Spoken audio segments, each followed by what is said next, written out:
Well, we just finished taping this week's Copeland's Corner, and I just found out that during the course of our taping of the show, that Charlie Kirk, who we mentioned at the top, was shot while he was speaking at one of the universities in Utah, was shot in the neck, died. He died during the time that we were recording.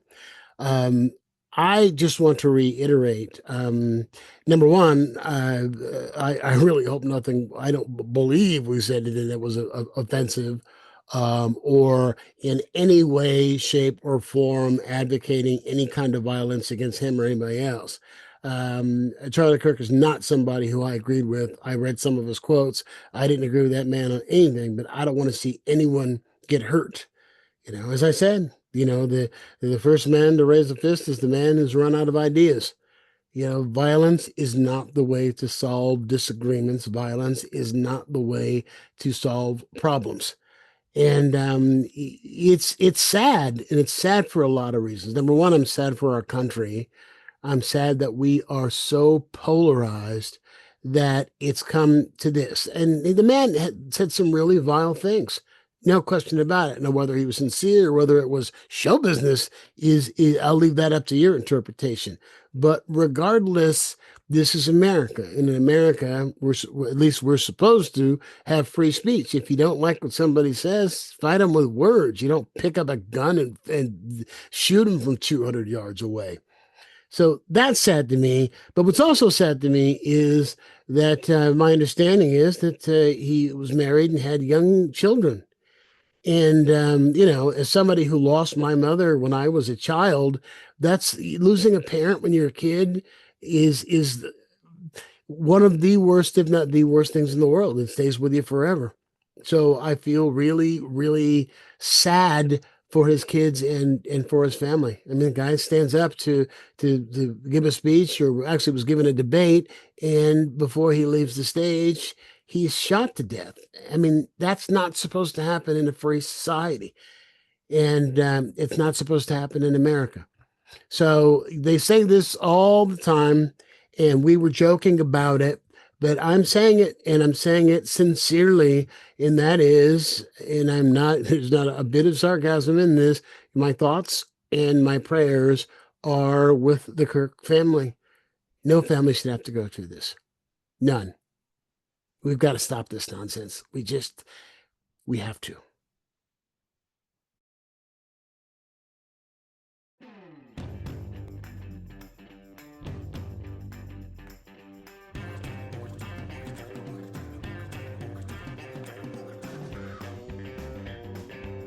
Hello again, this is Brian Copeland talking. Welcome to another edition of Copeland's Corner. Joining me this week, we got a great panel. Ritch Shydner is back. Cathy Ladman is back. If all goes well, Blaine Capatch is going to be joining us a little bit later on. Welcome. Good to see you both. I got to start with Cathy because you were on location for a shoot, for a commercial shoot. Where are you? Yes. I'm Dallas, Texas. Dallas, I know Texas. it's terrible to say that I'm on a shoot in Dallas. It doesn't sound good. I've been to Dallas once to play. Is there still an Improv in Dallas? I have no idea. I remember I spent my Dallas afternoon playing, when I was playing the Improv, I spent the morning at South Fork. I spent the afternoon at the Texas School Book Depository. I wish I had time to do that, actually. I went to where JR got shot, and then I went to where JFK got shot. So there you go. Wow.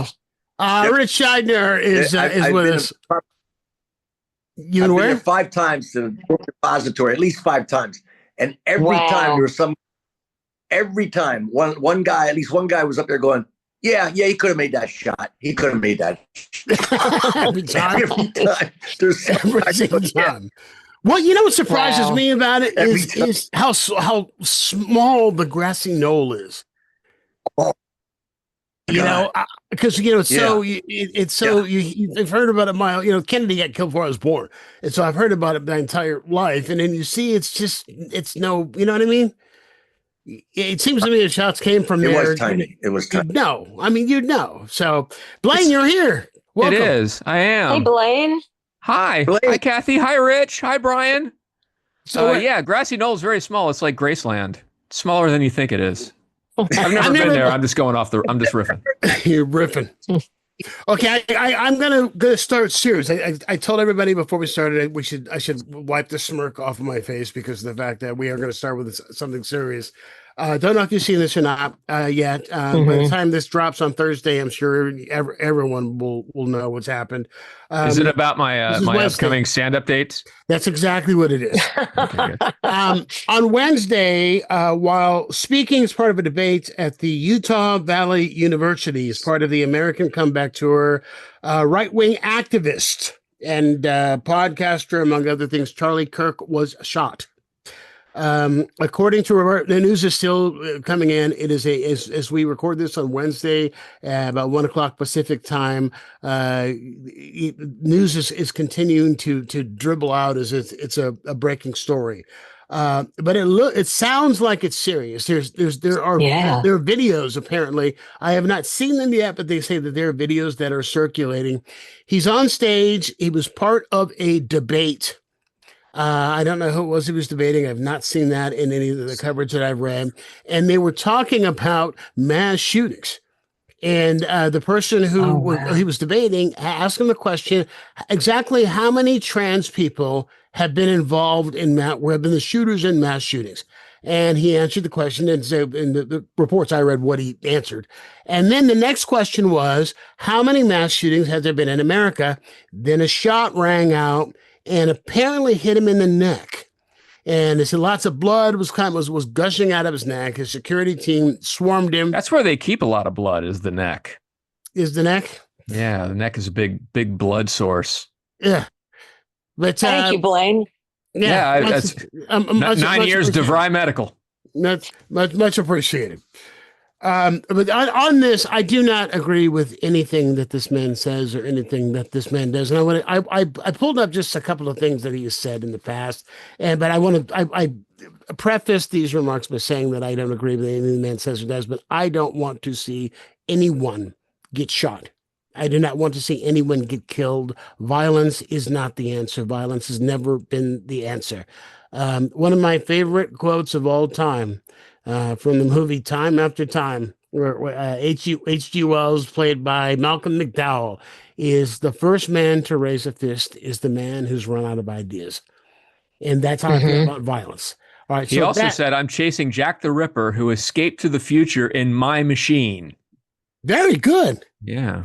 That's verbatim. That's word for word. That's one of my favorite films. Great time travel movie. But let's go back to this because this is serious for a second, and then we'll play. But this is serious. Here are some of the things that he has said. He's described Martin Luther King as awful and said that a myth has been created and it has grown totally out of control, and that idolizing King negatively impact Black communities. He said that the Great Replacement theory is not a theory, it's a reality, and that's the fears of demographic change spurred by immigration. On DEI, programs for aviation issues, he told an audience, quote, if I see a Black pilot, I'm going to be like, boy, I hope he's qualified. He said, and these are all public statements, he said, women are, quote, the most depressed group in the history of the species, far more suicidal, citing that while they think more about it, men, they're much better at it. So men are better at suicide than women, according to him. Let's see. Pride Month, he called morally repugnant. He said his proponents push very disgusting sex fetishes on society. He equated it to cultural tyranny. Women and gendered language. He criticized attempts to avoid saying guys in favor of terms like hello people, calling it radical ideology taught on college campuses. He suggested that women might be happier if men stopped helping them with chores like cooking and cleaning. They would be a lot happier. He called the passage of the 1964 Civil Rights Act a huge mistake. And he suggested that American Sign Language interpreters during emergency briefings are distracting. So I'll ask for you open it up just to any thoughts that you have. I don't watch this guy. I don't listen to this guy. I don't follow this guy at all. But when you look at the comments like this, nobody can believe this shit. You know, this is one of those deals where, in my opinion, I just don't see how anybody could believe this shit. That this is it's so far over the top that it's put on. It's an act. It's got to be, in my opinion. And I'd like your thoughts on that. So my question for you again, any comments you got? My question is it worse if somebody, and there are people on the right who've become, radio demagogues, and these angry white men on AM radio become demagogues by spewing crap like this that they kind of believe or don't believe at all. Is it worse if he's sincere, or is it worse if he's not sincere? I don't think. Is it worse if he believes it, or worse? I don't even know if that matters. I don't think it matters. I think the act is the play. They're inflaming the prejudices, the hatred. And so I don't care if he's acting it out or actually believes it. We often, I think, agree. It's all insane what he's saying. It's wrong. It's factually wrong. It's incorrect. But they're playing to a base of a fear, white fear. They're playing a white fear, which of course changed the 2010 demographics from the U.S. Census. Of course, that started it right there. The Koch brothers started the Tea Party right after that came. That's right. Right. Yeah, it does. It does. I agree completely. It doesn't matter at all. And there are people who believe in what he's saying. There are people who definitely believe what he's saying. I mean, you say it's like it has to be an act. There are certainly people in this country for whom it's not an act. Whether it's an act with him or not, I don't know. The 1964 Civil Rights Act. My dad was a small town tax assessor, but my town, White Town in New Jersey, northern state of New Jersey, was a sundown town until the 1950s. Wow. Sundown town, okay? And in the deeds of every property sold. Race covenant. Right, race covenant. And my dad would remove them, right? He removed them because one of more time, Rich, you're breaking up. So one more time. That 1964 law changed that town from where they were able to redline black people out.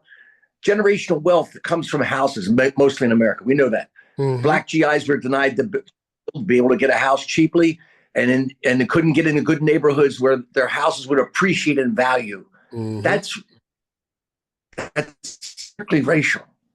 That's not like a made up thing, a theory. That's what happened. Well, that's one of the reasons they're trying so hard to hide history and what happened. Blaine, thoughts? I think if you believe that stuff, you're an asshole. And I think if you know it's wrong and still stand on it, you're a dick. So any way you look at it, he's not a good person.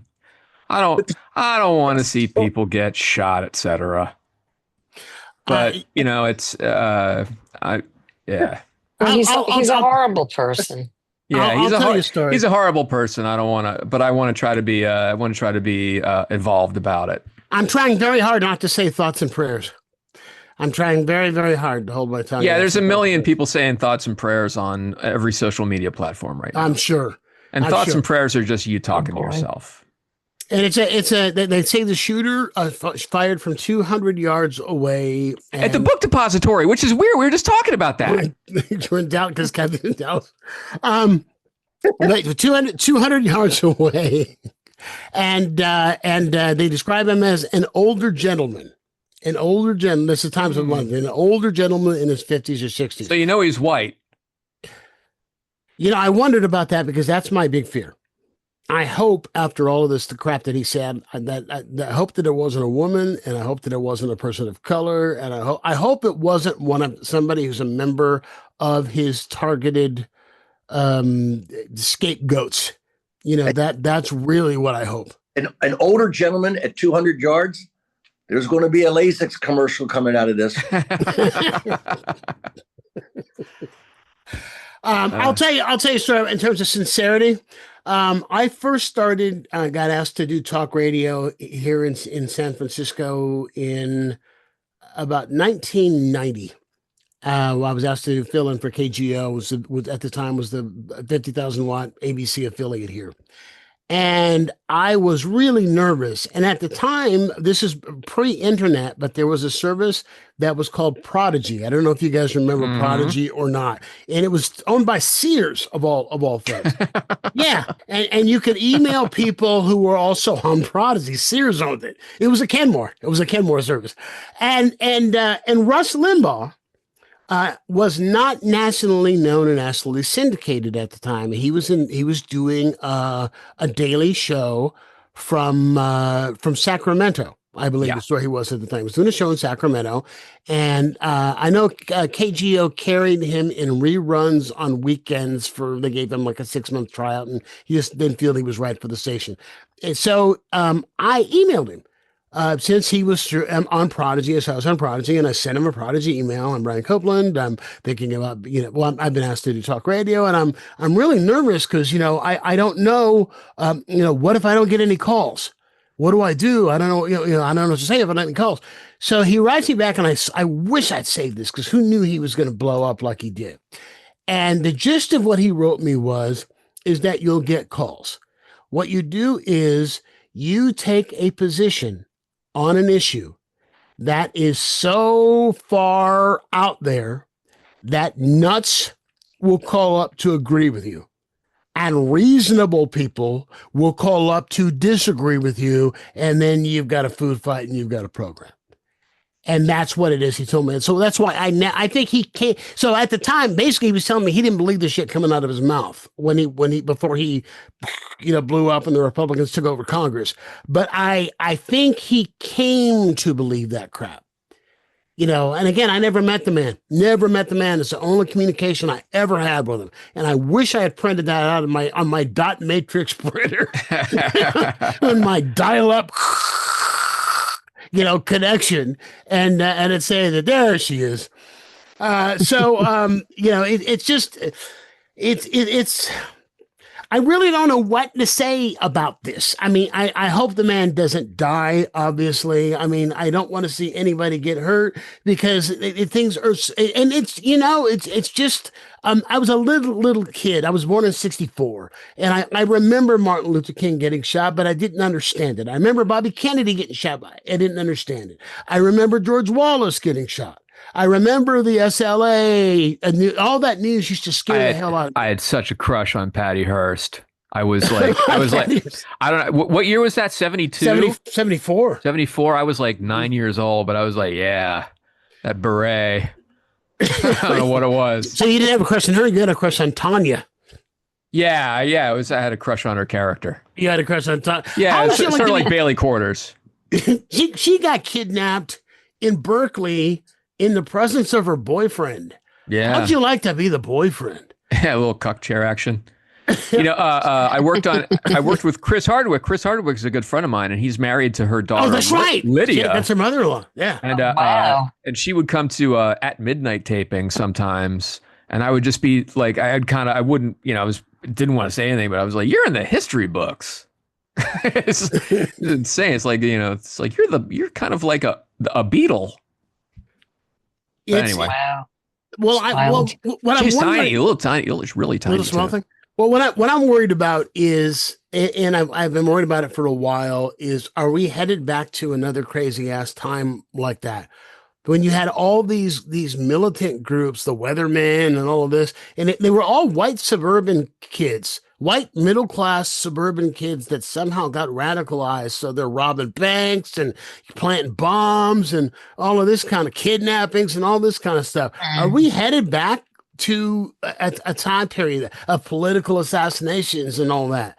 I mean, is this, as I said, I was a little kid, so Ritch, you're a little older than me, and so I'm sure you remember these times better than I do. Wait, Ritch is older than you? What?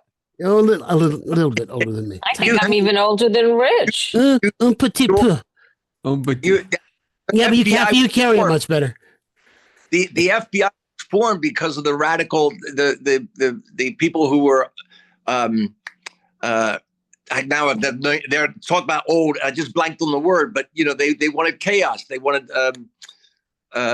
This was back in the 1920s. There's always been elements in America, in the South before the Civil War. so many preachers who were against abolition. They were tarred and feathered, hanged, killed. There's always been these radical groups. This is pre-KKK in the South. There's always been these groups formed, ad hoc or whatever, the Know Nothing Party, right? The people who were against immigration. They were English against immigration in 1840s in America, right?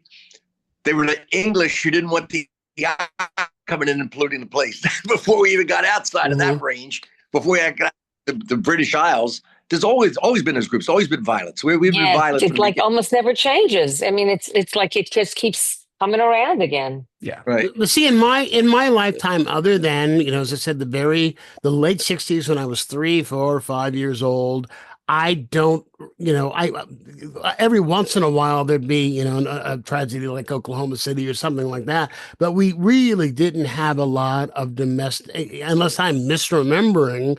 I didn't grow up, in as a young man, especially with a lot of domestic violence and disturbance. And I mean, I figure the fact that, that I was, so vehemently opposed to Bob Dole now being president to be quaint. You know what I'm saying? Really? Mitt Romney, no, we can't, it'll be the end of America. And now look at that. And that's quaint compared to this shit we're dealing with now. So, well, thoughts and prayers. I will keep an eye on what's going on with the Charlie Kirk situation while we continue to record today. All right, I got a bunch of things. Let's start with I'm going to start with a mailbag. Yes. we got a Dear Penthouse Forum. I'm a student at a small Midwestern university. Beds don't have box springs now. Isn't that terrible? Yes, yeah. I was looking at a mattress. They don't have box springs. Every time what are my mites going to play on? Every time I think of penthouse, I just mattress and box spring just pop into my head. I don't know. What it is. Okay.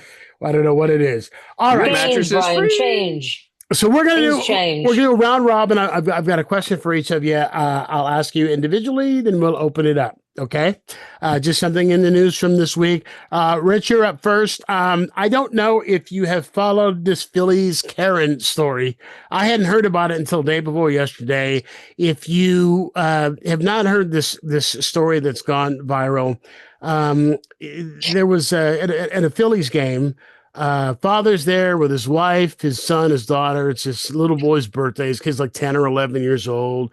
A home run gets hit into the stands. Everybody dives toward the father, gets it, brings it back to the kid. This is all on video. Hands it to the kid, and they hug. And then this raving lunatic woman comes up behind him, yelling and screaming and apparently cussing. And the father wanted to defuse it, so they took the ball from the little boy and gave it to the woman. And so she walks back to her seat. The crowd's booing her, and she's flipping off the crowd. So afterwards, the Phillies felt terrible about the thing, and they invited the kid and his family back. The player who hit the home run gave him a signed bat. And from what I understand, the Phillies still felt badly, so they kicked in and bought the family an RV. The family got an RV. Now, here's the thing. The internet has gone crazy. The internet lynch mob has gone crazy. Internet detectives are trying to identify her. I heard the funniest line that TMZ had, because they took the video and went frame by frame, and they said, "We're going to Zapruder this thing." And that's how they put it. "We're going to Zapruder this thing." And they got a still of her, and they're people are trying to identify her so they can ruin her life. So far, 3 women at least have been accused of being Phillies Karen and proven not me. And I wasn't nowhere near there. I'm not a Phillies fan. I don't like baseball, whatever. So they're looking for in order to what happens in these situations is the person's life ends up getting ruined based on they get doxxed and all the stuff that happens. You've got a trading card company called Blowout Cards that's offered $5,000 for the ball, but only if Phillies Karen returns it autographed with "I'm sorry." The father, isn't that great? The father involved in the incident, Drew Feltwell, has urged people to stop harassing or doxing the woman, emphasizing that the situation doesn't warrant further public shaming. So, my question for you, Ritch, do you think that the dad is right? Do you think that the internet goes overboard? Or do you think that this behavior, such as taking a ball from a child on his birthday, that is so repugnant that, you get what you get? I've spent way more time thinking about this than I should. So it's so funny you give me this. First, could not see whether he snatched the ball from her hand underneath, because he reaches down underneath as she's reaching underneath the seat. So we don't know how close that was, okay, from the beginning. Secondly, this is a $3 baseball, right? I guess $3 baseball. You can't get a hot dog for less than 20 in any stadium. And these people go crazy fighting over baseball. They spend $700 for their seats, and they're fighting over a $3 ball. Not like this guy, the ball wasn't going to be worth anything in an auction. They'll auction it off and get $6 for it, maybe. So now this thing maybe possibly more. But we don't know that. And the dad, this is what gets me about dads now. This is how lame we are as men now. We used to go out and grow crops, and hunt, bring the food back. Now it's like the only thing you impress the boy with, look, I got your ball, son. I stole it from this woman. Aren't I a bad dad? Aren't I your hero? Aren't I a hero that got you this $3 ball, snatched it from the woman's hand under the seat, and I brought it away back to you? It's like he's bringing some trophy back, Look, I killed the lion for you, son. It's just lame. It's all lame. Whole thing's lame. Okay, so if and when they will identify her, just like all the other Karens, like the one that started at Barbecue Becky here in Oakland, who told the police on black people for barbecue, and all these people, they end up losing their jobs, their apartments. They're so harassed they can't leave. I mean, do you think anybody deserves that? If they find out they will find out who she is. Somebody's going to rat her out. This is like road rage. It's never about the incident that happened. How many guys have taken things from her over the years? One thing or another. Virginity, a guy took her. There's so many things that happened. It wasn't that guy and that ball. It was the years of anger towards men, and him, like with women, probably the same thing. We just had these two strangers meeting road rage on ballpark over a $3 ball. Well, they got an RV out of it, so an RV of all things. Blaine, any thoughts on this story at all? I feel bad. It's just a father and a son. They go out to a stadium in Philadelphia. They just want to throw batteries at baseball players. And they get pulled into this huge to-do. It's just, hey, soft pretzels and mustard. Are you reading that paper? That's all. Well, maybe I have to do it like that David Brenner. I have to do a David Brenner voice if I'm talking about Philly. I can't be like this. That's pretty good. My kid out here to throw some batteries at the plane. Yeah. I remember that the most cold-blooded thing, and now what Cathy's take on this, the most cold-blooded thing I've ever heard anybody ever say on the stage, ever. That was just brutal. Was years ago at Cobb's in San Francisco on workout night. Dana Gould, who's brilliant, who's kind enough to do this podcast, said, I don't know how David Brenner came up, but what Dana said was David Brenner is about as funny as a dead child's toy box when the parents get home from the funeral. Oh, God. I was like, oh, my God. Leave that kid. Why would you compare me to a toy box? How do you even get there? How do you even get there? But yeah, oh my God, that was just one of those. It's like I feel badly now laughing about a joke like that. So, Cathy, any thoughts on Phillies Karen? Well, first of all, the father is saying to leave her alone. I mean, I think this is it's just an exercise in futility. It's just something else to yell about, Just forget it. It's a nothing thing. She's an idiot. The father, I think, was trying to diffuse the situation. Sadly, the kid's the loser in this. Yeah. Yeah. And everybody's getting. It's like the mob in the French Revolution. I mean, everybody's getting riled up. I mean, I'm not saying the French Revolution was about nothing. Please don't misunderstand me. But Oh, they're throwing batteries at me, huh? but it's just such nothingness that people just jump on the bandwagon and want to start screaming. Okay, you're gonna get doxxed. You realize that, right? Now you're gonna get whatever. Whatever. What does doxed mean? That they take all of your personal information, documents. All the documents about you, it. and they put them online. Lori Kilmartin got doxed. Yeah. Lori Kilmartin got doxed. Yeah, she did a couple of years ago. Wow. She said something along the lines. It was like after Roe fell about how she was. I'm paraphrasing. You know what? I'm not going to say because I don't want her to come after her again. Never mind. Okay. But she said that she made an abortion joke that was actually a very funny joke, and that they, I'm sure it was. But it's a frightening thing. What the mob can do is what the internet mob can do is a really frightening thing. It's so terrible. I mean, like, why are people wasting their time doing this? There are so many better things to do in life. Well, but here's the issue: for a lot of these people, no, there isn't. Knitting. How about knitting? What about that? That's a nice pastime. I'm going to knit some spark plugs and throw those instead of batteries. Yeah. You mean something better than watching guys hit a ball and run around a field? You mean something? No, not that. No. But that Ohtani, though. I love baseball. I love baseball. No, I'm talking about it's something better to do than get on everybody's, join the mob and start screaming about things. That to me is a waste of time. When they do track these people down, it's always somebody in their mom's basement. It's always it's always about the person you kind of expect. It's like this is their mission because they have nothing else. They have nothing else. Right. I know. And that's the point. There are so many things to do in the world. Get a hobby. They're my favorite Sam Kinison joke. From one of them was guys doing their lawns, right? Working on their lawns. These house husbands working on their lawns every weekend, out there pulling crabgrass, going, "I can still dominate. I can still dominate."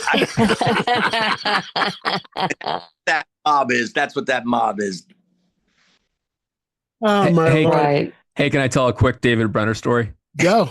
First time I did Catch a Rising Star in New York, I called ahead and got on the list, and they spelled my name wrong on the list. It was Blinka, Blinka, Blinka Batch. And oh wow! And it was like a batch of cookies or whatever. But I go up and I do my set, and David Brenner was in the back of the room when I was doing my set, and it was a great night. Everybody was having fun. And I finished my set and I walked off and I walked past him on the way out to the bar, and he goes, "Nice set, Blank." I only met him once in the hallway at the radio station. I met him once and told him I was a comic, and he was very nice, very kind and very nice. I just remember him. I grew up watching him on the Tonight Show. He was like Paul Williams. You couldn't get away from him. Paul Williams. He was on every show. John Davidson. John Davidson. Let's move on to the next topic. This one, you're up, Cathy. You'll get this one first. Okay. Yes. Okay. All right. So the Jeffrey Epstein 2003 birthday book, in which Trump allegedly drew a lewd photo of a woman, and a smarmy message was released this week. Trump had said that the drawing did not exist. Now that the drawing has been produced, and with a message and what appears to be I'm no handwriting expert. Clearly appears to be his signature. You've got him. You've got his sycophants. They're calling it a hoax. They're calling it a forgery. And then you look at anything else he signed, it looks just like. But there are forgers. But in order for this to have been like a hoax, they would have had to have put. This has been in this book for 20 years. For over 20 years, 2003, for 22 years. So somebody thought that far ahead, said in 20 years when he's president, we're going to pull this out. So do you think that it's real? This is my first question. Second question is, do you think that that it is indicative of Trump's knowledge and or participation in the activities of Jeffrey Epstein? Yes. And yes, absolutely. But you didn't need this. Absolutely. But see, you didn't need this. I can tell by the way you said it. You didn't need this. What do you mean I didn't need this? I mean, you already thought that. You already believed that. Well, I mean, you look at it, first of all, and I really want to know who this person was. I want to quote the right person, but there was a cartoonist. Her name's Ann Telnes. And she said when she first saw this drawing, she thought that the first thought she had was that as a woman without a head and without limbs, which is so very Trumpian, might I say. No head, no limbs, and she's a thing. She's a thing, and she's worth making a joke over. An object. She's an object. Just an object. And this is definitely in the line of within his character. Certainly, I mean it doesn't take a lot of thinking to look at this and think, yeah, this came from him, and nobody's good. Yeah, the Watergate burglars would have to go back and put it in the birthday book. I mean, it's ridiculous. It was so long ago, and it's very indicative of him knowing the goings on in the Epstein world, and certainly he was a part of it. I mean, oh God, Leah Krinsky had the funniest joke online yesterday about the pedometer. Do you remember what that was, Ritch? No. Did you guys see it? Blaine, did you see it? It was about when you look at your pedometer on, I can't remember what it was. You look at your pedometer on your phone or your watch. Does it count? I can't, I'm not doing it any justice at all. Yeah. You're telling jokes like everybody's grandma. Yeah. I know, I am.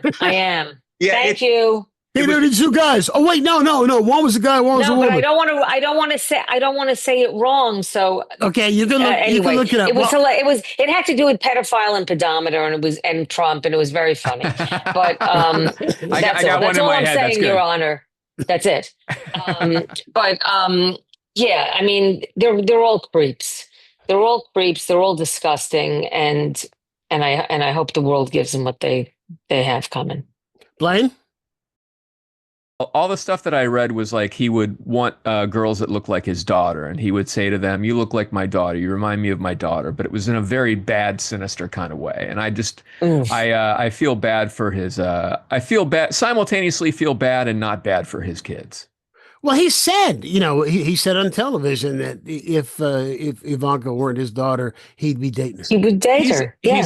He's a weird, creepy lech, and he sexually assaulted underage girls for years and years with his billionaire convicted pedophile friend, and now he's up to his armpits in it, and he can't get out, and he's doing the opposite of what you do in quicksand. He's struggling, and the more he struggles, the deeper he goes. That's a great and I can't wait to watch the top of his hair disappear under the surface. I'm so sick of it. He's such an obviously I think it's just bad gonna stick out. Yeah, I think he's a historically bad guy, like Greek mythology, Greek tragedy figure. And we have to live through this guy, and whatever's going to happen to him can't happen soon enough. Okay, Ritch? Well, as far as that's concerned, I'm worried that we're all going to get what they deserve. That's the problem. He's going to take us down. He's going to take it out on us. He is parting us out like a company that's been taken over. I mean, we are getting sold out, and this is just part of it. This just shows me how far they're willing to go and tolerate in a person, someone who can ensure white supremacy. That's what it is. It doesn't matter what he does, who he screws over, the pedophilia, any of that stuff doesn't matter. What I really worry, if I was a Venezuelan, I would worry because he's going to need a cheap war to win quick. So he's going to have to look for a number more Venezuela. If I was Venezuela, man, I'd start getting the jungle forces ready because. And this our current ahead of the. Oh, sorry, Rich, you're breaking up again, buddy. We're losing I'm you. just saying, this is also, we could easily lose this war with Hegspeth and charge your department. So it's all a mess. He is that. It's that person. He admitted on camera. I like to grab him by the pussy. I mean, that wasn't on camera. Let's be accurate. It was over a hot mic. That was audio. That was audio. It was a hot mic. So forget the whole thing. It was on audio. Yeah, therefore the bus was on camera. It's not like two women come forward. There's 28 women have come. Something like that. Sexual assault story. He's a convicted rapist. It's not like, there's a card. Yes, convicted, and there's not a card saying, "Hey, good wishes." There's a million videos of him and Epstein, a million photographs of him and Epstein with his hand in his leg, and it's just young girl actually. It's heinous. It's horrible, and we're stuck with this guy as our avatar. Like he is the brand. The U.S. brand is ruined. Yeah, people around the world not be buying Apples, cell phones, watch. Our brand is ruined. Come back. It's going to be a wave that we're going to hit, and those people out there, they're going to who do we blame now? Who do we? Now? It's just it's speaking of a quick war to win fast. You made me think about this. Remember the Iran-Contra affair from the 80s when Reagan was president, and Oliver North and the whole thing. He married his secretary. Fawn Hall. Yeah. If you remember that scandal, they got married 2 weeks ago. And she was given immunity to testify before Congress and admit that she shredded documents for him and that she snuck papers out of the office in her bra. And there were all these rumors that they were having an affair, all these National Enquirer kind of rumors, and he batted it down. He said he's been married for however many years he's married and loyal to his wife and so forth. So after this is all over, he stayed married and became a right-wing darling till his wife died after 58 years of marriage. She got married, was married for 30 years, and her husband died, and somehow they reunited, and now Fawn Hall and Oliver North are married. They hooked up at the funeral, I read. At the funeral of his wife. Are you serious? Yeah. Oh my God. That's how they connected. Oh my God. It's like, hey, how you doing? Hey, you know what? I hate to be this guy, but I'll tell you here's the grossest funeral story I ever heard. And it's true, it's been verified by both parties. When Farrah Fawcett died, Ryan O'Neal really kind of tried to take this as his big day in the sun, and he was not happy that Michael Jackson died the same way. So the cameras were on him, and all of a sudden Michael Jackson died and they were gone. Yeah. I got scooped on my wife's death. Because I remember him giving this press conference saying, yes, tonight the angels are crying. That was what he said. The angels are crying. All right. So at the funeral, they take Farrah's casket and they put it in the hearse. And there's this good-looking blonde standing next to him, and he says, "I'm really sorry for your loss." And he goes, "Yeah," and then he hits on her, and why don't you come with me and let's go have a drink? And the woman looks at him and says, "Daddy, it's Tatum." No. He hit because they've been estranged for years. Yeah. And he had not seen her in years. So his wife's body was just put in the hearse, and he hits on a chick, and she happens to be his own daughter, who he doesn't recognize. My face red. And he has verified that it happened. She told the story publicly, like Vanity Fair or something, and he's kind of like, yeah, not my best moment.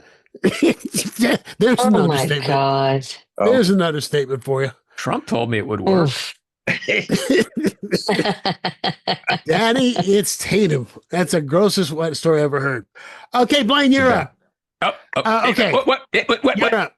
According to my batteries ready. To a new regulatory filing. The CEO of Skydance, which is the company that recently merged with Paramount CBS, That CBS, the reason that they rolled over on 60 Minutes and some other things. They were trying to get this merger happening, and they had to have the approval of the Trump administration in the form of the FCC, the Federal Communications Commission.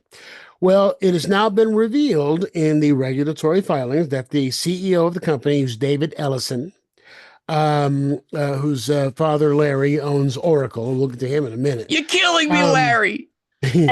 Well, he 2 days before prior to Colbert being canceled, he had a meeting with the chair of the FCC.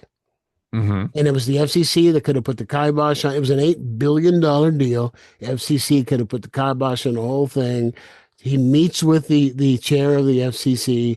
2 days later, Colbert is canceled. Now, do you believe that this is nefarious and proof that Colbert was canceled because of politics, or do you think it was just a coincidence?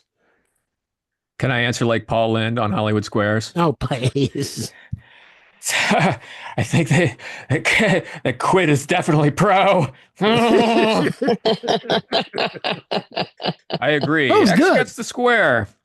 I think there was obviously an order from the administration that they wanted to shut him down a little bit. I think that that CBS paid him a lot of money. The thing that's weird to me is all these Harvard and Columbia University and CBS, they're paying these crazy fines to Trump. But I don't know if the money is going to the government or the administration or him. Well, it's like the Trump Library or something. That's him. It's going in his pockets. It's so boss Tweedy. It's ridiculous. The corruption on its face coming from this administration, and they shouldn't be this good at this because they're all open micers. This is just this open mic administration. None of them are good at what they do, but they're killing it. It's the ultimate. They're not failing upwards anymore. They're totally up, but they continue to fail. But they're getting rich at it. I think the thing that bothers me, Brian, is everybody is trying to blame this on Colbert not doing good business. Oh, he lost $60 million last year. He's not turning a profit. Oh, late night is dead. Late night comedy is, it's all going away, whatever.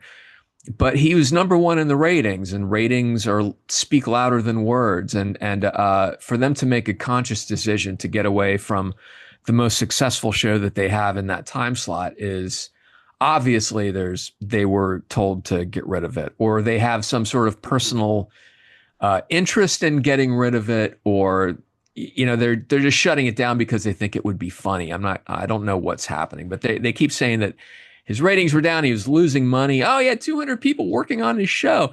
Well, that's how many people work on TV shows. They're a huge production. You get a lot of people working on shows. Watch the credits of a movie and you see how many people work on these things.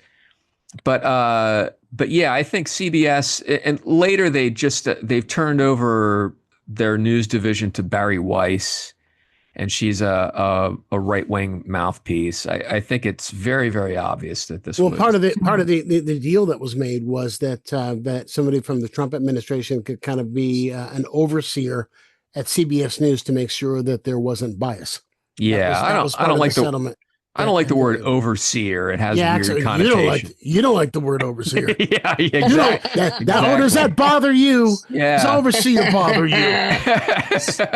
CBS has a multi-decade history of canceling top-rated shows because of politics. That's why they canceled the Smothers Brothers, who were a top-rated show, who criticized Nixon. Yeah. They canceled Lou Grant. Ed Asner was a buddy of mine, and he told me that I don't know who was president of CBS at the time. What Moonves? I think it was the one before Moonves. Who he was speaking out against the war in El Salvador. And whoever the president of CBS came in and saw, the schedule was lined up, where they have the cards that they slide into the time slots. And he just walked in, grabbed Lou Grant, and pulled it off the schedule. And that was it. It was a top-rated show. Yeah. So they have a long history of doing this. So, Cathy, do you think that was this nefarious? Is this the smoking gun? Oh yeah. I mean, I thought that immediately. It's just that he went after Trump consistently, and Trump has such a thin skin and has no sense of humor about himself at all. Cannot stand being made fun of. And that's the only way that he knows how to get back at people. He's a bully. He's a bully. So that's what bullies do. You like what Gavin's doing? Yes, I do. I do. He's just holding up a mirror. Here you are. And I love the outrage. Don't you love the outrage from the right? Mm-hmm. That's not the way for a governor to behave. Excuse me? Pardon me? Really? Really? Excuse me. That's the way for a president is behave, but not a governor. Not a governor. Ritch, your thoughts. Is this a smoking gun, or is this just confirming what we already all believe? You took what I was going to say out. It's been decades for them. They've done this before with the Smothers Brothers. And it's not, and just playing off something that Blaine, that I can't get Blinky out of my mind, or Blink. What's that, Blink? But when Blinka, when Blaine was talking about this is so like open micers. This is so, it doesn't matter. They can boldly take bribes. He's shaking down people. Trump is shaking down people. And this is what happens when you only have one branch operating. So when Congress has completely capitulated their job, right? And famously, when they went to get Nixon out during Watergate, the Republican leadership from Congress walked in and told him it's time to resign. It's over. That's not going to happen now. Oh, no. And the Supreme Court, we know what they are now. So this is there's nobody stopping this corruption. I mean, it's just off the charts, unbelievable. It's always been this way. Will Rogers had a joke, said that we have the best Congress money can buy. And the Democrats and Republicans are both corrupt. Republicans only excel in the amount. Of course, this was a time during the 1920s when the Republican Party was always in office. So they had more chance up than the Democrats did, or levers of power. But now it's they don't have to have anybody in there with any. I mean, I always pretty well as a person because I knew that people in government were smarter than me, or at least worked their way up through experience and expertise and whatever. More educated, more educated. Now it's like I'm smarter than I'm not that smart, so it's not a good night's sleep for me anymore. It's just terrible. I will say, the Supreme Court, that decision they handed down earlier this week or late last week, where the Supreme Court has said that ICE can stop people without probable cause. Basically, what the Supreme Court said is that racial profiling is okay. And if you look at Brett Kavanaugh's concurring opinion, he says that, well, if you use common sense and you can tell by, ethnically where they came from, or they have trouble with English, or they're working in day labor. Excuse me. So that's a reason to stop you and shake you down because you work in day labor. What an elitist. And he likes beer, by the way. He likes beer. What's wrong with that? Crying. I mean, crying. A job interview, crying. He cried. I want this job so bad. Oh, it's just frightening. Back in the Depression, California was part of this history. And I think Arizona and New Mexico too were border states, but they wanted to get illegal workers out of the country because there weren't jobs for real Americans, citizens, right?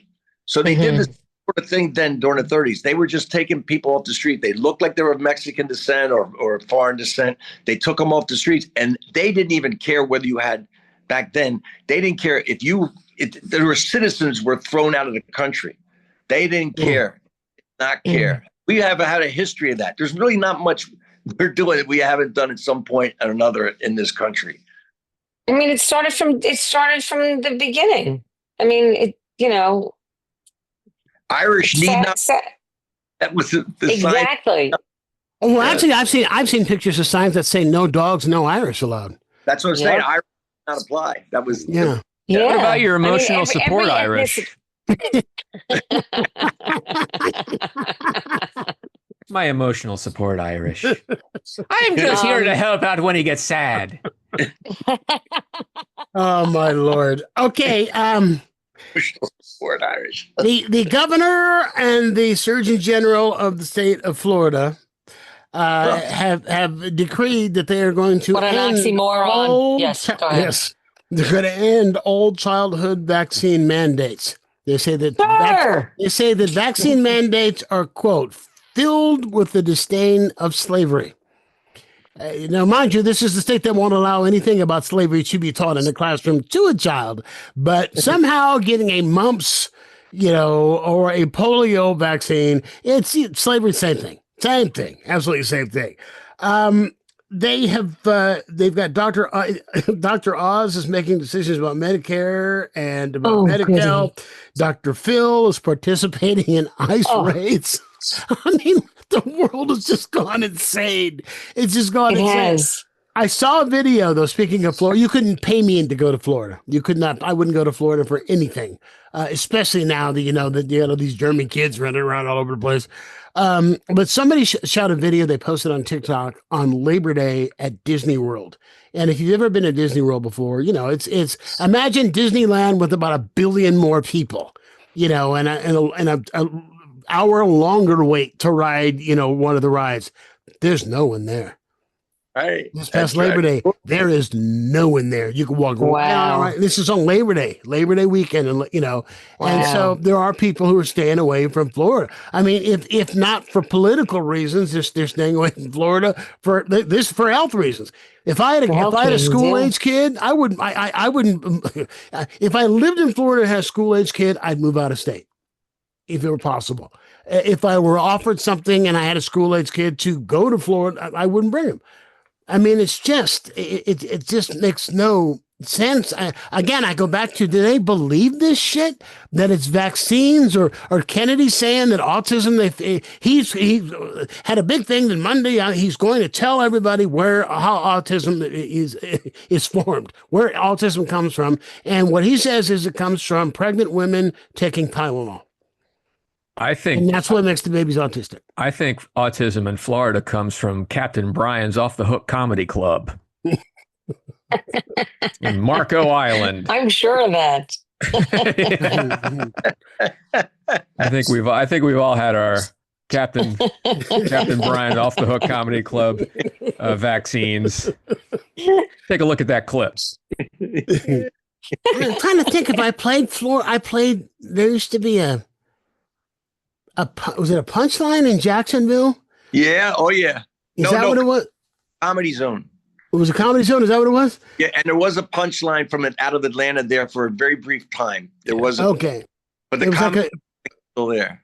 It was like a franchise. But I think I played the Punchline, and it was such a weird state because if you were in Jacksonville, you were practically in the Deep South, and then you go down to Miami, and you're in Puerto Rico. That state is so diverse and so just the demographics and the attitudes of it's just odd to believe it's all the same thing. And when you go to Orlando and it's something it's the vibe is completely different there. So it's just how do you not vaccinate kids? I that's child abuse. It's just so stupid. It's so ignorant. It is negligence. I mean, to look at all the research that has been done and all the years of experience, and to look at the graphing of how everything has been nobody had measles before. For ages, right. And now they're back. Mm-hmm. It's like the Nazis. Nobody had Nazis for 80 years, and now they're back. It's you have generations that remember this stuff dying off, and then the young people are like, well, maybe it's hope you like mumps. Just part of making America great again. I mentioned Larry Ellison's son, who is the CEO of Skydance that just had that big merger with CBS Paramount, $8 billion merger. He's making $1 quadrillion in salary and bonuses and everything else. His dad had achieved something this week of note. An erection? Well, I said of note. Okay. Elon Musk is no longer the richest man in the world. Oh, Larry Ellison's net worth increased by 101 billion after Oracle's stunningly strong earnings report on Tuesday night, last night. He's now worth 393 billion to Musk's 385 billion. Now, here's the part that's the Oracle shares are up by 40%. They're on fire. And here's why, because Oracle is now the key provider of infrastructure that powers AI companies. Now, you have people who are already losing jobs. The president or CEO of Salesforce announced last week that he's going to fire 4,000 people because he goes, I don't need that many heads now because of AI. So Larry Ellison is now the richest man in the world by creating or supplying something that puts it's going to put hundreds of thousands of people, if not more, out of work. I mean, does anybody else think that's ironic? Or is it evil? I don't know. What would you use to describe it? I wonder how long that's going to last, because the AI bubble is going to kind of go the way of NFTs pretty soon. It's, it'll settle down to the actual function it's capable of, instead of being this, Borg thing that's going to take over the world and do everything for everyone. So I think a couple years of watching this thing shake out will put things a little more into focus. Well, it's becoming more and more sophisticated. And I'll be honest, I use chat. I know. Day. It's like now they're down to people with 17 fingers instead of 28. They're really, really. It's like you're a computer. Can't you Google yourself and find out how many fingers people have? Yeah. But I use chat every day. I mean, I'm writing novels. I'm writing my third crime novel, and it's the best thing in the world for research. I want to know if, I've got a scene where I'm going in the plot where there is part of it takes place in 1963, and I have an Edsel in it, or at least what looks like an Edsel in the dark. And I wondered if there was another car that was on the road at that time that could be mistaken by the headlights as an Edsel in the dark. And so I went to chat, and chat laid out 3 of them and talked about how the rules have were the you same. Consider this to the Blaker Hollow. It looks like an Edsel in the dark. Also, it has 9 wheels. I wanted to know about German Lugers, how popular are German Lugers, and apparently it's one of the most collectible guns in the world. And there are tens even of in thousands. The original packaging. Don't open it as long as you haven't opened it and played with it. Yeah. As long as you haven't opened it and played with it when you got it in your Happy Meal. But anyway, I use chat for stuff like that. And also, I cooked a chicken last night. How long do I leave the chicken in it, and what temperature? That kind of stuff. And it's only going to become more sophisticated. Yeah. Yeah. I know, it's pretty. Go ahead, Rich. Those people at home that have jobs at home, I work at home. They're going to be gone soon. Yeah. It's going to be gone. That's what AI is going to wipe out fast. All those little sales over the internet jobs, right? They want a feudal system, and they're working towards it. I think that's all part of the whole thing with the vaccine. They don't care. Get sick, get your kids sick. And guess what? You're going to have to get a doctor's appointment now just to get a flu shot.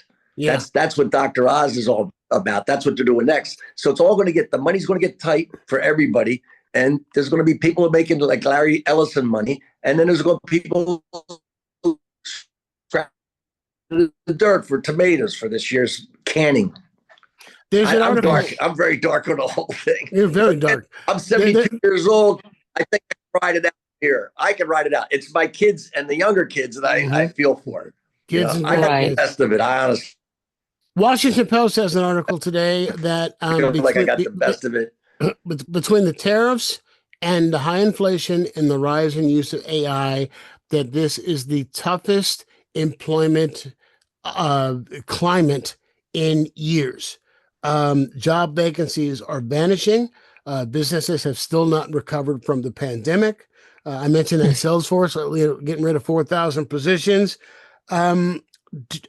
and I know the answer to this, but I have to ask it anyway.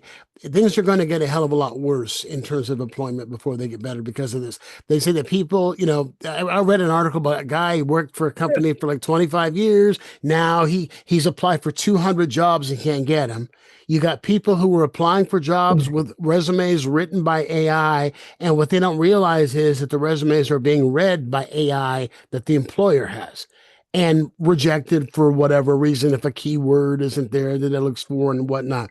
Read about a guy who worked 20 years for a company, got laid off, and a Gen Xer, and he has applied for 200 jobs. He's got a wife, kids, the whole thing. He's applied for 200 jobs and been turned down for 200 jobs because they won't say he's too old because that's illegal. What they'll say is that he's overqualified or that he wants too much money.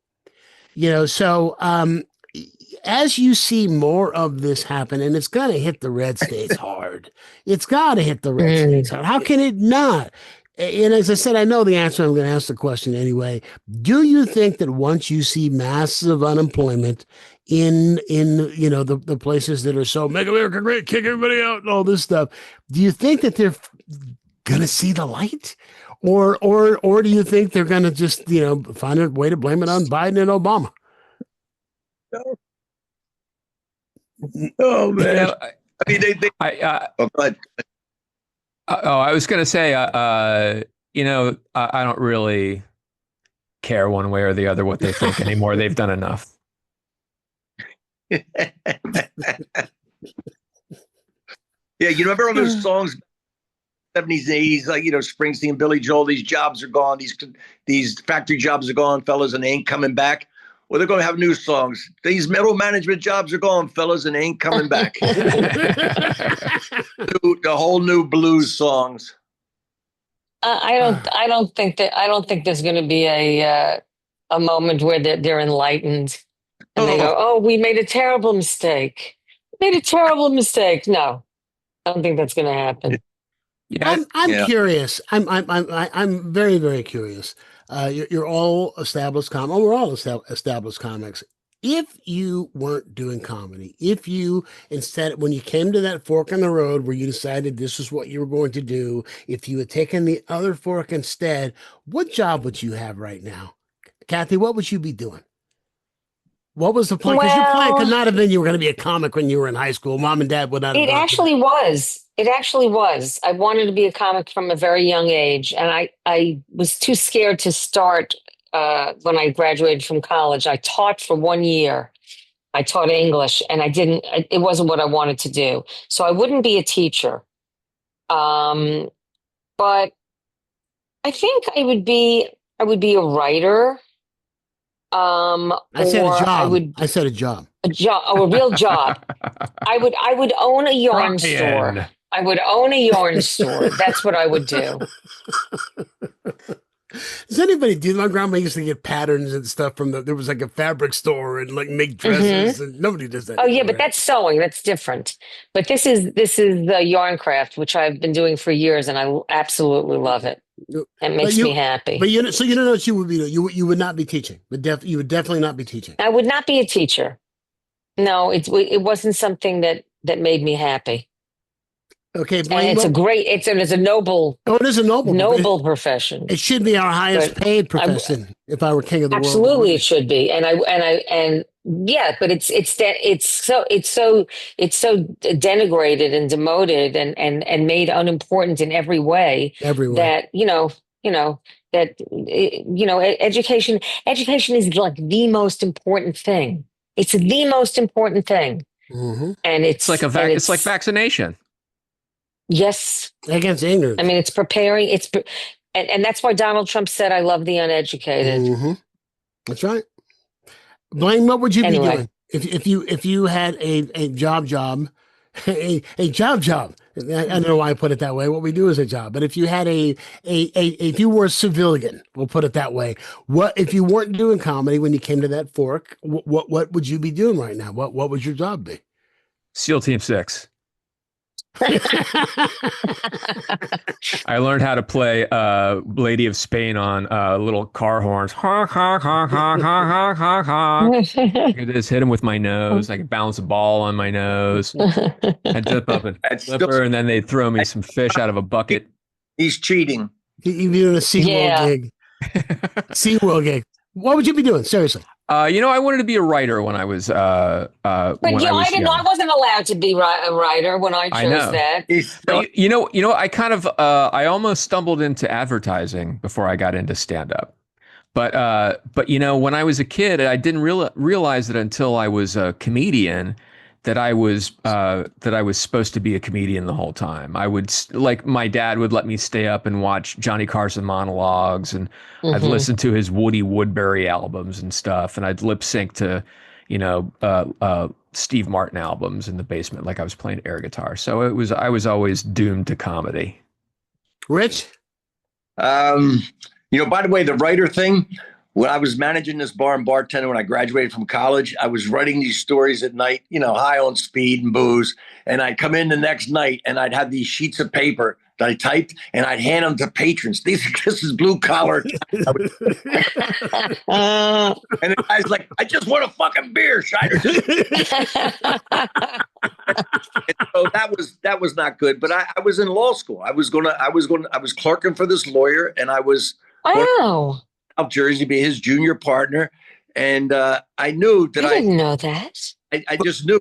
Like one time we were in court, and the judge was reading off the charges to Basil, the lawyer I work for, and I'm standing up there with him, and they're reading off the charges of indictment, 20 cases, bank fraud, pass a bad check, forged check, stolen checks, right?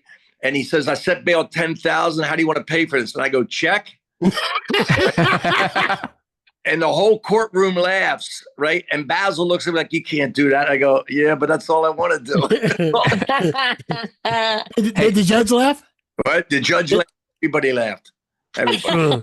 Can I say, Ritch, I love your book, Kicking Through the Ashes, Your Life as a Stand-Up in 80s Comedy Boom. It's a great book, great stories. I got to pick it up. By the way, I did, Blaine and I worked together when we were on Blue Collar TV. Yeah. And Blaine really saved me. I was so depressed. I don't know if you know this, but he was so funny in the rooms and was cutting under this stuff because it was just dumb as you could be. They were doing the dumbest stuff possible. And Blaine would mock it. He'd mock it, and it relieved me. Something. It would go on down the pipe, and Blaine would make jokes about that. So it wasn't actually what we were writing, is what he was doing jokes about what we were writing that made me laugh. And that was it. And by the way, I'm kidding. I'm kidding when I disparage writing. I'm in addition to a comic, I'm a writer. I published one book of one nonfiction memoir, and I published two crime fiction novels in the series, and I've got a contract for two more. I'm in the middle of the third one right now. So I'm kidding when I say that writing's not a job. It's not a job. We're done. It's a job. Trust me, it's a job. It's an adventure. Yeah. But if I weren't doing this, I'd be an attorney. I started when I was 18. The week after I graduated high school, I used to go to the city, San Francisco, to the Punchline in Cobb's with a fake ID that said I was Dr. Copeland from Ohio, and I was 28. And in those days, there were no repercussions for serving minors, so they certainly let me in. But the plan was I was going to Holy Names, then college, and turned to university later, and I was in pre-law, and the plan was to go to Bolt. And I was addicted to Perry Mason, and I was going to be a criminal defense lawyer because they're all innocent. So, and then I stepped on stage, and it changed my life. Yeah, I couldn't focus on that. I knew that, and I didn't get on stage and kill. I got on stage and I got some laughs. And I thought, I got $50 I thought of this in my bedroom this afternoon. But even and this is more than I've ever made, working at the fish and chip place or the self-serve gas station, the high school jobs you have. Yeah. So, but that was, but if I weren't doing something else, so bottom line here is we'd all be out of work probably, or about to be out of work if we were doing the thing. Well, we wouldn't be alone. And I would be still chasing ambulances in South Jersey. To be no doubt about it. Franklin Ajay also was going to law school. And and he was at the cellar door opening up for Donny Hathaway. And Donny Hathaway. Yeah. And Donny Hathaway was so drunk, they switched the order. And I hung out with Franklin, let me hang out with him all night. And, that was when I walked away, went, well, he quit law school to go into comedy. He almost gave me an excuse. Well, you mentioned Donny Hathaway. You just made me think of something else I read this morning. Remember Gloria Gaynor? I Will Survive? Yeah. She's MAGA. She gave money to MAGA. Yeah. And so the meme was, go out the door. That was the meme that was going around. She did sing the song I Will Survive. Which is a big right. Not you. Not we. For you, I will survive. That was a great joke that Geechee Guy used to do. Oh, Geechee Guy. The great Geechee Guy goes, remember that lady that sang I Will Survive? Whatever happened to her? Hey, I was sitting in an airport back when Beat the Geeks was still on the air. I was the host of Beat the Geeks. It was a game show on Comedy Central. And I was sitting in LAX on the floor, and this woman sees me and starts coming towards me. And it was like when you get recognized. And she walks over to me. She goes, "Excuse me, I hate to bother you. Are you Geechee Guy?" And I went, "Oh my God." I started laughing. I said, "No, but I know who he is." She goes, "Oh my God, I'm so sorry." And then she starts walking away. And then she says, "It's weird that you know him." It was just, she was like, she didn't even get the relationship. Yeah, she was very, she thought she insulted me by calling me Geechee Guy. Nah, that's a compliment. He was brilliant. He was brilliant. Here's my mistaken identity again. And this is when people who are not people of color, there are just certain things you cannot understand. So this is about maybe 5 years ago, and I'm at a movie theater, AMC movie theater, to see something like a matinee. And I walk in, and it's all teenagers, and they're looking at me and whispering to each other. They're looking at me, and they're whispering in each other's ears, and looking at me and whispering in each other's ears. And so I get my popcorn and stuff, and I get my ticket, and I go, and I sit in the movie, and then I come back out. I want some more popcorn. There's one of those deals where they refill the bucket because you got the big one. And I come back out to get the refill, and the guy goes, "I got to ask you, because we're all talking about it. Is your name Sterling?" And I go, "What?" They go, "Are you on This Is Us?"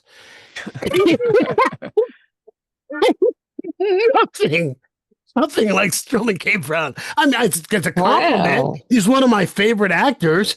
Good-looking guy, one of my favorite. But I mean, remotely, not even on my best day, And so then you start to think: is it mistaken identity, or have all these white kids at this movie theater never seen a black person before, other than on television, so they can't tell?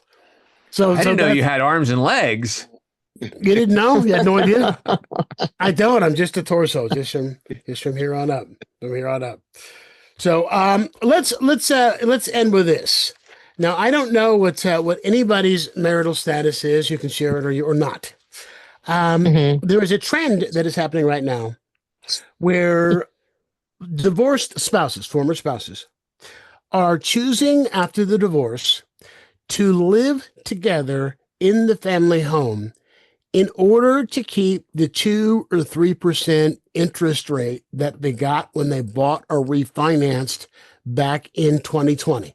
Interest rates right now are 6-7%. If your interest rate goes up to 6-7%, you're talking several $100s more a month on your mortgage. Mm-hmm. So couples are staying together. It's called locked in. They're calling it the locked in effect. And it's a deal where you can't buy out your spouse, because if you buy out your spouse, you got to refinance and you lose the 2%. So instead, they're just, okay, we're divorced, but we're now roommates. So I don't know anybody's marital status. You can share it or not, but is that something you could see yourself doing? No. I know your marital status right now. Thank you. That gave it away. I'm coming up on my 20th wedding anniversary is next week. Hey, congratulations! Nice. Yeah, and I would never do that. Never? My plan is sudden death. I got it all worked out. For sudden who? Death for me. Oh, for you. Okay. I'm checking out. That's it. That's it. I got that. I'm going to keel over too, Blaine. That's my plan. I'm going to. Yeah, it's gorgeous. It's simple. Mid sentence, right? Plant in the food, right there. Yeah, just maybe a little bit of hearing fades out. Brian, I'm not kidding. There's a couple. I know the couple, and they're not going to see this. I know they're going to see this in Asheville, are doing exactly what you're talking about. Really? Funny part to me is you think the guy would be the guy playing. He's not, because you're living together still. So your comings and goings, she's out, man. She's very popular. He's seeing different guys pull up in the driveway.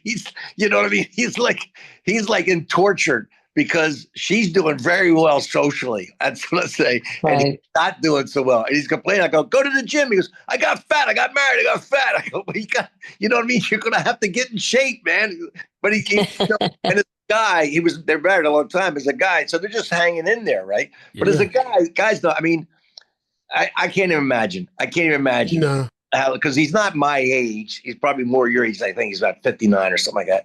But, we lose whatever we might have had as a young guy. You got potential. He's got not the cash to make the play. When you're a young guy, you can get by potential, right? A young woman will go, well, he doesn't have anything right now, but he's got potential, right? But he's 9, so he's got half of a house that he can't touch. He's got, you know what I mean? He's not driving a great car. So his whole play is like, if a woman meets him like, so where's your house? Well, I got to wait till my wife's out on a date night and I can show you around. Wow. It's I can't imagine how much strain it is. I mean, he's doing stuff.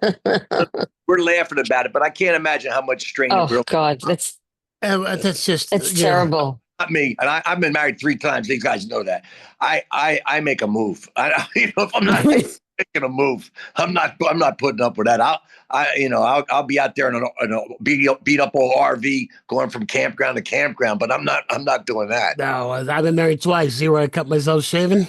I always say twice. Once more, I get a toaster. My buddy to the hospital, down to the morgue. my buddy Mike Ferrucci. I don't know if you guys know Mike Ferrucci. Ferrucci's a brilliant writer. We created a game show that we almost sold. We are actually may take around again, called X's.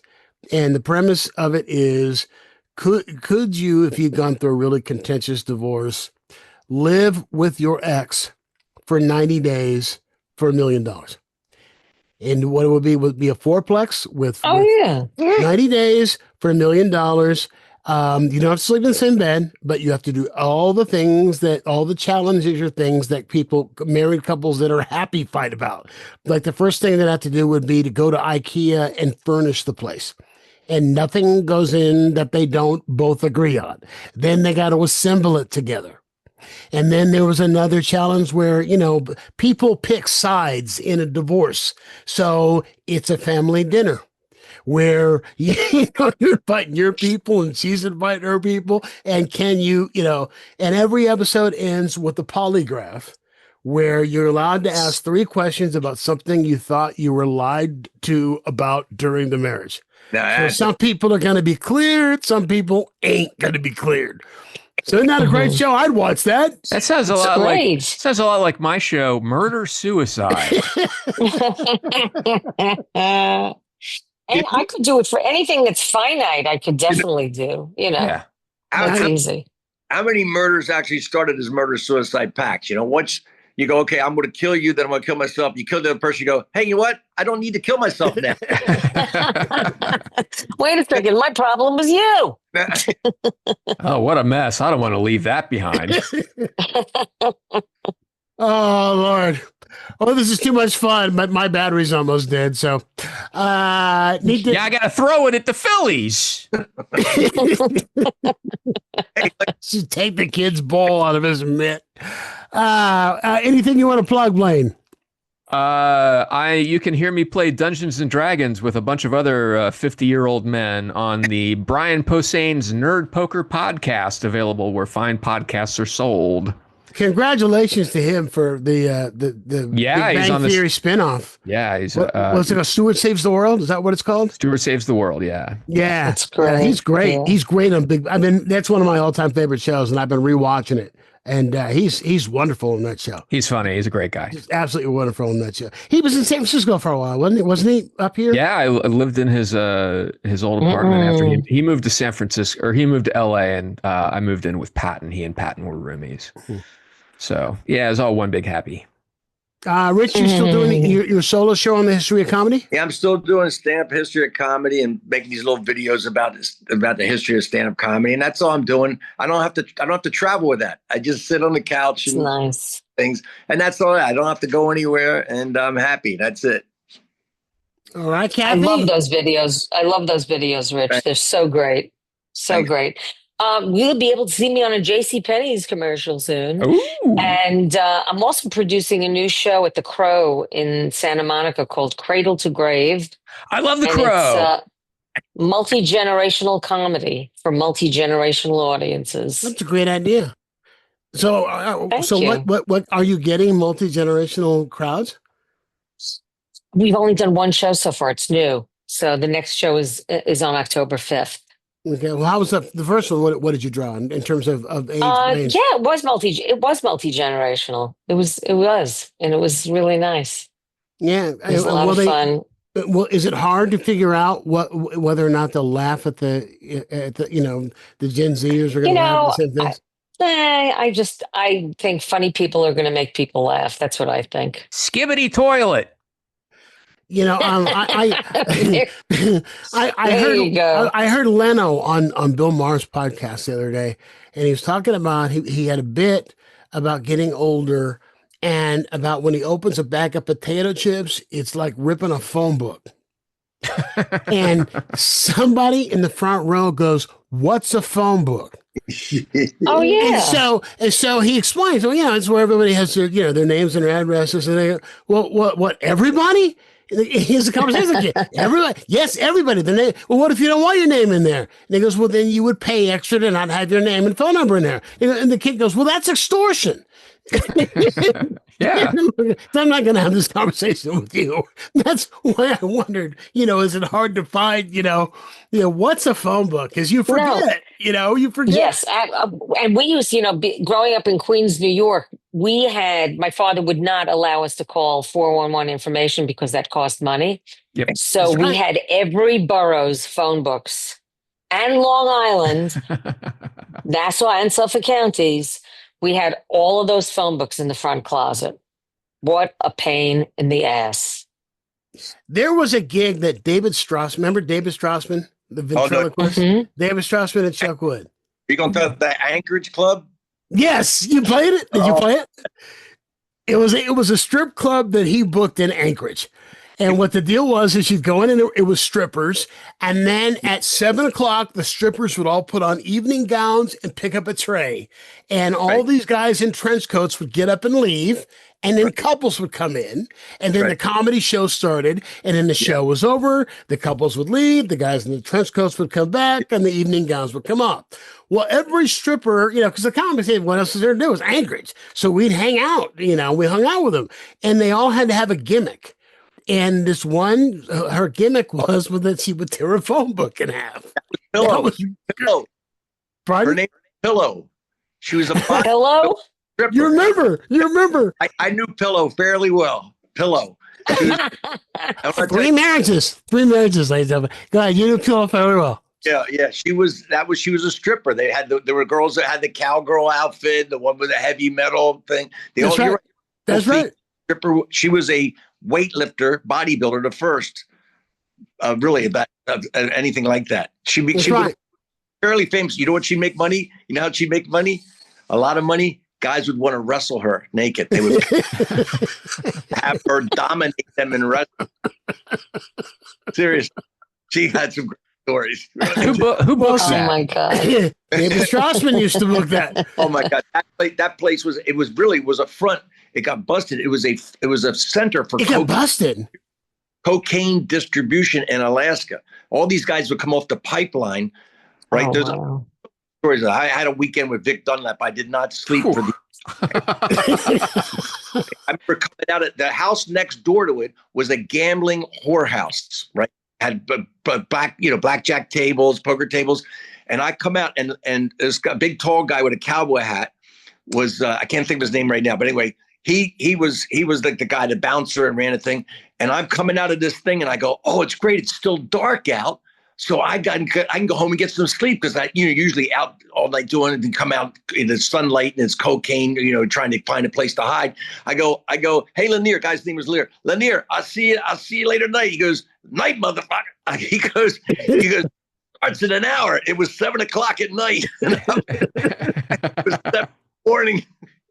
Oh my God. Well, the thing that pillow taught me.